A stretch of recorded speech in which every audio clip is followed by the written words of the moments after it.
Hey, this is Gina and Gator getting ready to do a racking video. I was just going to show you our lovely weather outside. We're just been issued a severe thunderstorm warning right here where we're at. So you can see the clouds are starting to build. That's looking out our back door. Apologize for the splatters on the window because it looks like it's already kind of sprinkling. It's Saturday, August the 15th, and Gator is going to be racking his Once in a Blue Moon beer. Okay. I was climbing over Fort McCary Mountains, saw Captain Sparrow and the money he was counting. I first produced my pistol, then I produced my rapier. Said, stand and deliver, oh, the devil he may take you. Oh, hi there, how y'all was, I reckon. This little Gator here with Shaw Creek Brewery. Got me a singing and a washing my hands. Getting ready to rack a beer that I made a couple of weeks ago. I call it Once in a Blue Moon. It's a German Hefeweizen beer. I added a little bit of some extra ingredients to it to make it my own. I use about 3 ounces of coriander that I crushed with a rolling pin. I didn't crush them, I broke them open. And I used about 6 medium-sized oranges.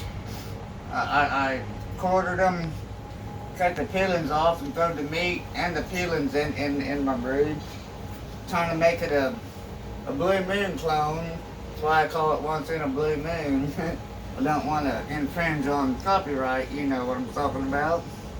Anyway, if you look right here, this is my airlock. It did its job. There's a little bit of some bugs in there. That's not water, that's a little bit of my capsicum oil that I used for the alcohol, kill anything. See, this is why you use a daggone airlock. Keep stuff out from getting in your brew, but it lets the carbon dioxide out. They're $2. $2. I mean, you ought to get one. I got a link on my on this video. You can get you one. But today we're gonna rack this, check the gravity on it, and see if it's ready to bottle or let it sit a little while and clear up. Oh, heartburn isn't it? Anyway, let me pull my lid off. Oh, yeah. Just like it. I'll put that over there.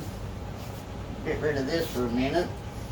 And in the background you do hear it thundering, so hopefully our lights will stay on. We've never had any trouble with our electricity, but there's always a first time, right? As you can see, everything's soaking in my sanitizing bucket. Get my tube. And this sanitization that he uses is a no-rinse sanitization, so if you're just wondering why you saw him take it out of the bucket and just put it right back in there, it's because it is a no-rinse. And hey, if you ever, what is the sanitization stuff called, Gator?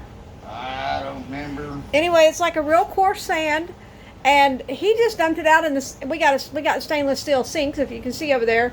He just dumped it in the sink one day, and when I drained it out, I mean, these sinks look just like they were brand new. So, and it's not that much. It only takes like a tablespoon per gallon of water, and it doesn't take very much water to make a gallon in a sink. But boy, they sure do make your sinks nice and pretty. Now, I don't have this all the way down to the bottom because of my yeast cake and my orange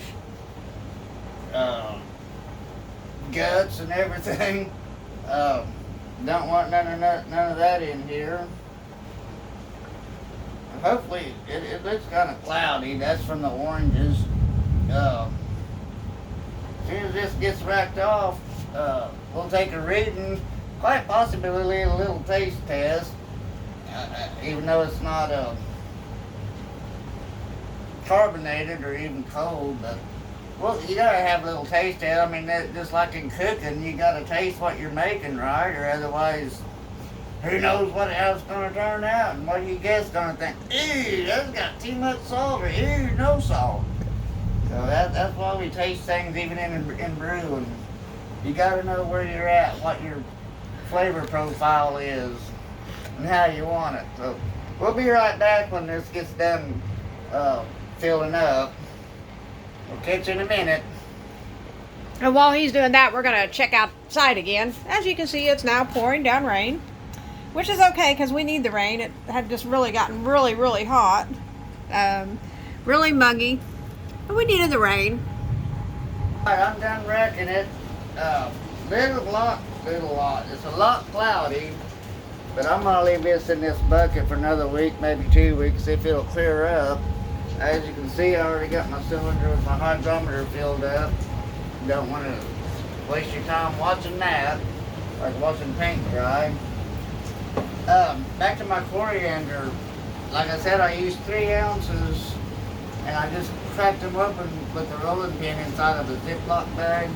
And I added them to my steeping grains for the flavor, you know, and aroma. And then when I cooled it all down, put it in my fermenting bucket, I went ahead and added my oranges. And that fermented about 2 weeks. I didn't have very much activity in my airlock. I was worried about it. In fact, last week, I didn't take a reading on it. I should have. But I went ahead and added another Nottingham yeast to it, another batch of yeast. But anyway, the starting gravity was 1.052. And today, we are setting at 1.10, which, according to my calculations, is 5.1, 5.2, 5.5% ABV. So I mean, apparently it fermented. So what we're going to do, we're going to take a little taster test. The way I determine my ABV, well, while we was doing this, I already did my calculations. But I take my original gravity minus my final gravity, multiply that by 131.25, and that gives you your final ABV. Now don't worry, everything I do and use has all been sanitized. I'm going to put this back in my sanitizing bucket.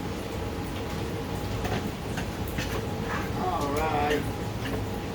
There we go.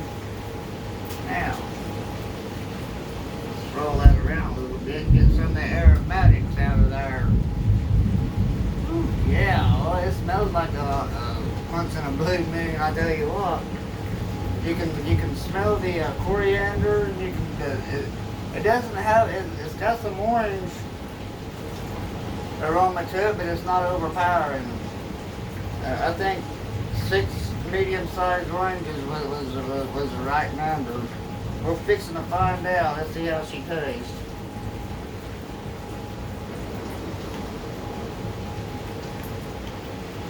Oh yeah, boy, spot on, Gator.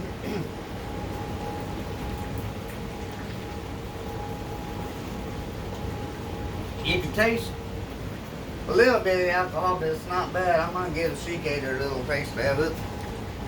Again, it's not cold, it's not fermented, it's for tasting purposes. Now, and Gina, our She Gator, doesn't like beer, so this is kind of like going to be...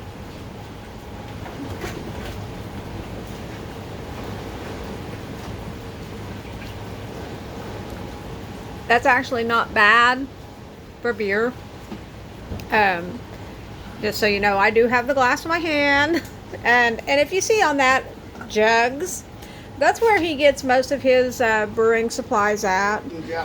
In Joplin, Missouri. They are a wonderful